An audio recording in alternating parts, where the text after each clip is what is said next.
Benjamin.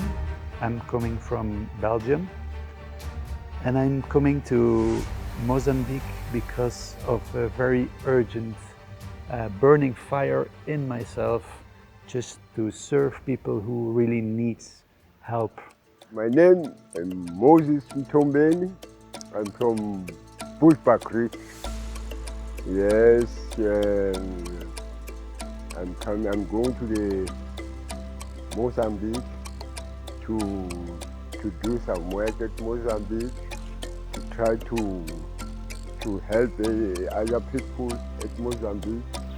I'm Rachel, I'm from Alaska, and I originally came to South Africa with Mercy Air to help a family get settled in for serving with them long term. And it happened to be that they were getting ready to do a trip to Mozambique. And Jeremy asked if I would like to go and see a little bit more of what the ministry work is that they're actually doing here. My name is Daniel. I'm from Cape Town, South Africa. I decided to go on this mission trip because I was interested in scoping out what mission aviation looked like on the ground. My name is Turner. I am from Port Elizabeth, Alaska.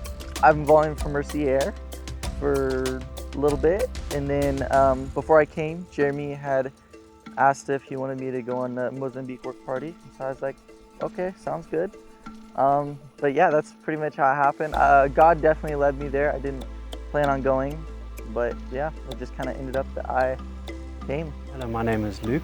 I am joining from Cape Town. One of the main reasons that I wanted to be part of this trip was to experience a cross-cultural missions trip. This is the first time I'm being a part of something like this.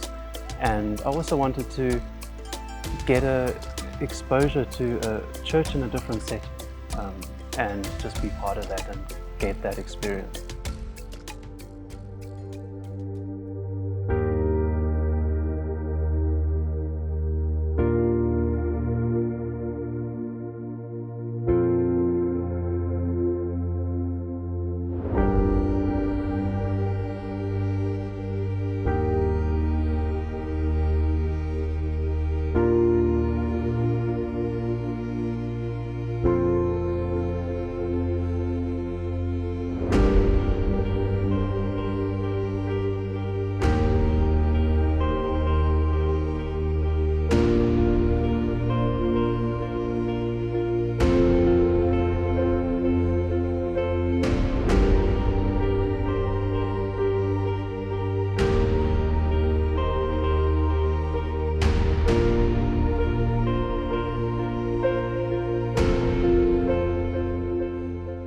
As a team, we had the opportunity to serve at some ministries in Mozambique, and it was just incredible to witness the work that they're doing there, the good, fruitful work that they are doing, their impact in the community, and how they support the locals that work for them, how they upskill them, how they give them employment, and how they are just a blessing and a light shining in this darkness.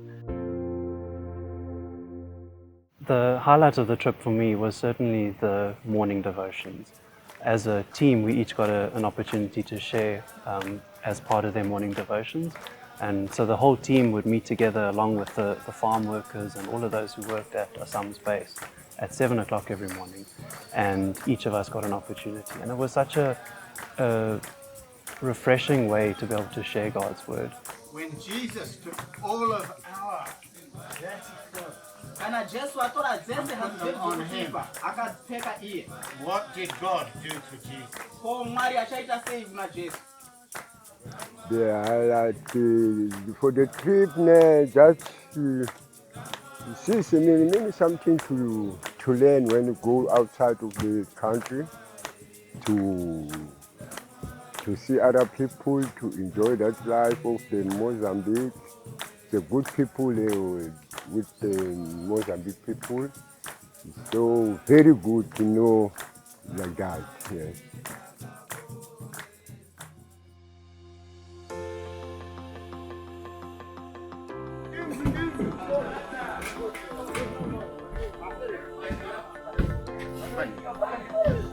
Hey, Joyce! Joyce!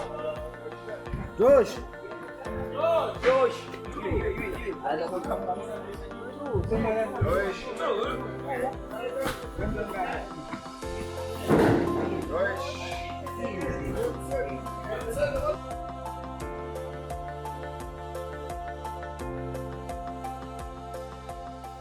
highlight of the trip for me was definitely going to a local school in the area near where we were staying.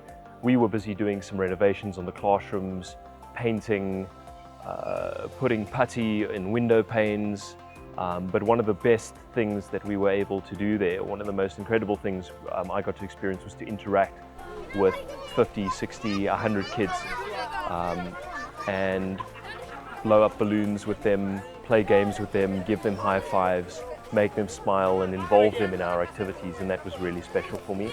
And I really found that an incredible blessing to be able to minister in the midst of working at that school. I think what really stood out to me was how little they have available as far as like medical resources. We went to the clinic one day and saw what Assam is doing with a milk program for the babies and kids that don't get enough nutrition. And we went into the supply room, and from what I'm used to, the shelves just felt completely empty. And just seeing what they have available, like if they are in a trauma situation or where they need more medical help, is so limited compared to what we're used to in America, even remote places in America. And it was really hard to accept that, I think. I think it was really cool to see what Assam is doing. It really takes a lot of wisdom for one, and power from God to be able to go out in the middle of nowhere and minister. And it is a very dangerous country as well. But yeah, that takes a lot of effort to do. Time away from your family.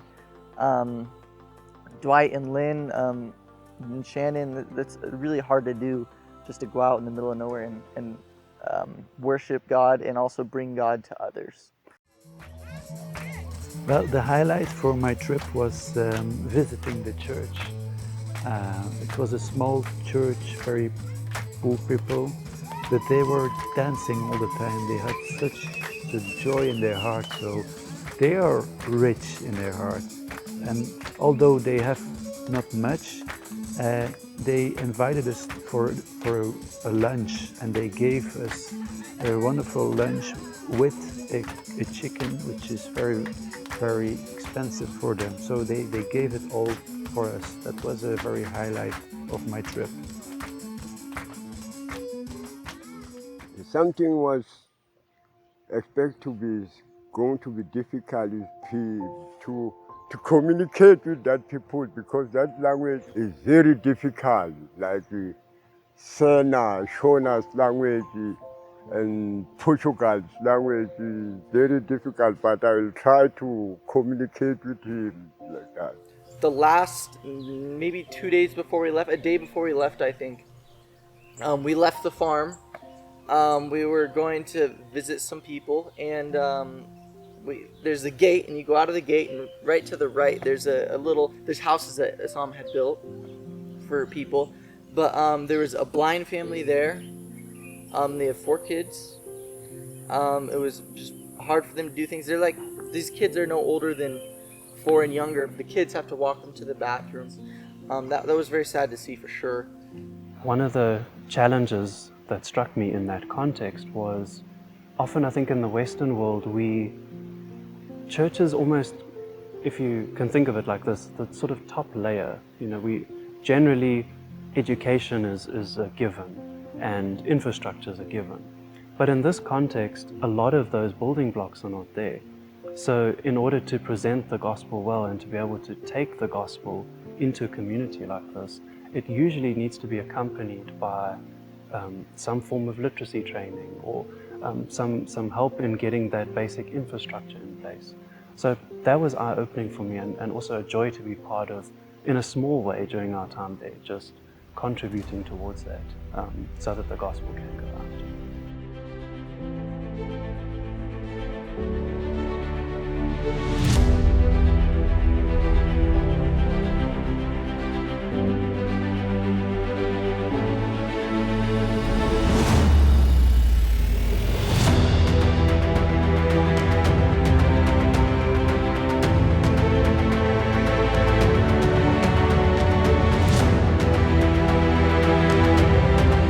I do believe that Mozambique needs our prayers, Assam needs our prayers, the local people there in the rural community need our prayers. I do believe that the gospel will bear fruit, and the sharing of the good news will bring change, the change that these people desire and the change that I believe God desires. Pray also just for the local community, that the gospel would go out, that the message of hope would reach every heart in this community, for there is a great need.